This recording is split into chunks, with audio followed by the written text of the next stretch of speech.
Et rapidement, tour de table, Laurent Jacobelli. Oui, Paris était réputée la plus belle ville du monde. Moi, quand j'y viens, soit pour répondre à votre invitation, soit pour faire des réunions, je trouve une ville infernale, où il est plus possible de circuler. On ne comprend plus rien entre les voies de bus, les pistes cyclables. Ça, c'est encore autre chose. Mais non, parce que non seulement c'est l'esthétique, laid, mais en plus c'est incompréhensible. Ce serait laid et utile, laid et pratique. On pourrait faire abstraction, mais c'est laid et ennuyeux.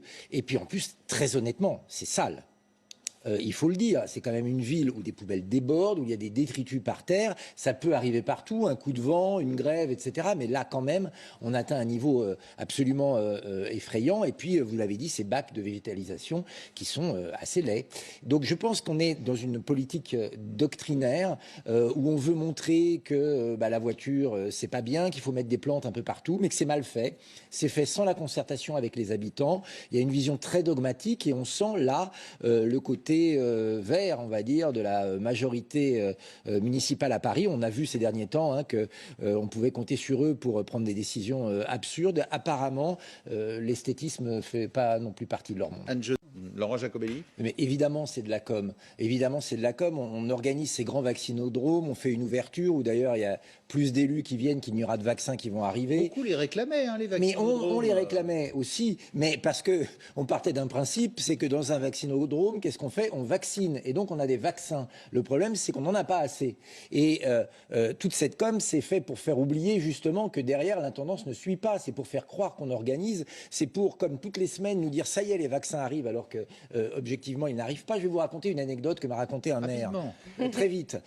Il attendait ses doses pour vacciner au cours de la semaine, et le préfet lui a dit non, mais attendez, s'il vous plaît, monsieur le maire, faites en sorte de moins vacciner pendant la semaine, sinon vous n'aurez plus rien ce week-end et on veut annoncer qu'on continue à vacciner pendant le week-end de Pâques. Si ça, c'est pas de la com qui essaye de masquer un problème de logistique, qu'est-ce que c'est? Donc c'est grave. L'exécutif fait pas de rétention de vaccins. Le problème, c'est que s'il y en a pas, l'exécutif est pieds et mains liés avec les contrats négociés par l'Union européenne qui ont été mal négociés. Tout le monde l'a reconnu, même Madame von der Leyen et même les laboratoires, et qu'en France, la doctrine européiste est telle que le président de la République ne veut pas s'en affranchir et commander en direct auprès de laboratoires, fussent-ils russes. Et donc, on est prisonnier de cette idéologie et on en voit les effets. Allez, Laurent Jacobelli. Oui, effectivement, les restaurants clandestins font beaucoup de mal à l'hypothèse d'une réouverture des restaurants dans l'absolu, parce que autant avec des normes sanitaires précises, alors là, on des est contrôles... sur les messes.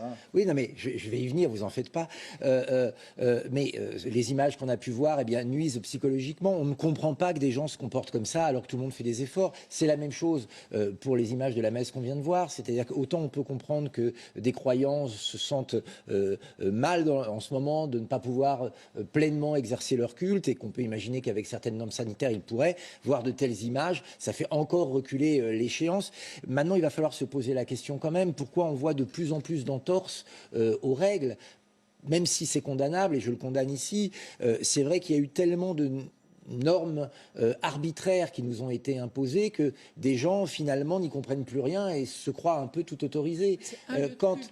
Non, mais je parle de manière générale, parce qu'on voit aussi des gens qui sont agglutinés sur les quais à Lyon. Quand on dit, par exemple, qu'on ne se contamine pas dans un petit commerce et qu'on interdit d'aller dans les petits commerces, il y a une incompréhension. Quand le Premier ministre lui-même dit « ne faites pas de barbecue » ou « n'allez pas faire la chasse aux œufs à Pâques », c'est tellement aberrant, ça va tellement loin que les gens se disent « bon, puisque c'est comme ça, je vais moi-même gérer ma petite boutique et voir ce qu'on peut faire ou pas », ce qui n'est pas une bonne solution.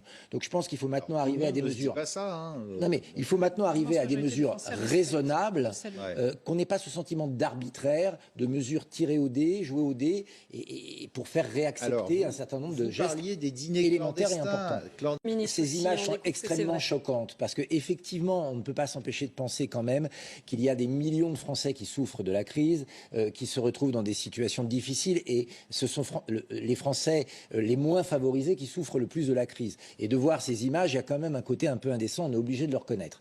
En plus, moi je pense aux restaurateurs qui vivent dans leur extrême majorité une situation difficiles, qui attendent une heure hypothétique de rouverture, qui n'arrivent pas à vivre aujourd'hui de leur métier, qui vivent des moments difficiles et qui voient que certains dans la profession ne respectent pas les mêmes règles. Et puis, très honnêtement, j'ai lu un article comme quoi il fallait payer en liquide pour aller, c'est-à-dire au black.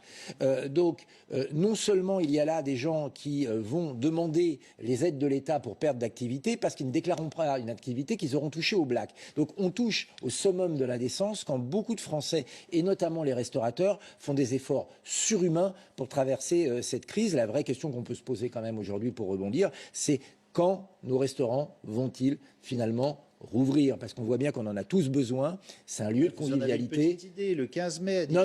Le président de la République a dit qu'il allait étudier l'éventualité à partir du 15 mai. En langage macronien, veut dire rien avant l'été.